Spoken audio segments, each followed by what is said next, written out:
Je m'appelle Charlie, j'ai 25 ans et puis je vais partir au Caire le 12 juin pour participer à la Global March to Gaza en soutien au peuple palestinien. La Global March to Gaza, c'est une marche citoyenne et pacifique qui réunit des milliers de personnes de plein de pays différents. Avec la délégation suisse, on est environ 300 Suisses. Là, il y a un génocide qui est en cours. La situation elle est vraiment catastrophique. L'urgence absolue, c'est de faire entrer les camions humanitaires. Le fait d'avoir essayé par plein de moyens de faire bouger les choses et que ça ne marche pas, une étape supplémentaire, c'est y aller sur place. Le but, c'est qu'on va se donner rendez-vous au Caire le 12 et puis on va partir en bus jusqu'à El Arish et ensuite marcher 3 jours jusqu'à la frontière avec Rafah, là où les camions humanitaires sont bloqués depuis des semaines. Si déjà on arrive jusque là-bas, c'est une victoire d'arriver jusqu'à là-bas et de pouvoir, par notre présence, amener l'attention médiatique et puis faire une pression d'une manière ou d'une autre sur place, mais il n'y a pas une volonté de passer. Si le plan marche jusqu'à ce moment-là, on reste là-bas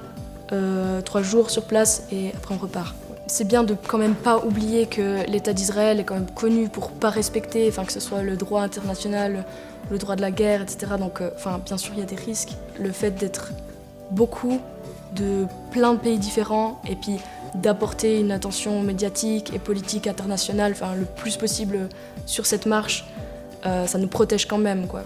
Oui, il y a un peu de peur, mais on y va quand même. Franchement, déjà pour moi, en tant qu'être humain, je comprends pas comment on peut rester insensible à ce qui est en train de se passer. Aussi, c'est important pour moi, je dirais, en tant que Suisse, parce que mon pays est pas du tout neutre là-dedans. Il est pas seulement complice, mais il participe activement, de par sa place financière, son industrie de l'armement, sa diplomatie, à l'apartheid, la colonisation de la Palestine et maintenant au génocide en cours. Donc je peux pas juste fermer les yeux là-dessus et puis ne rien faire.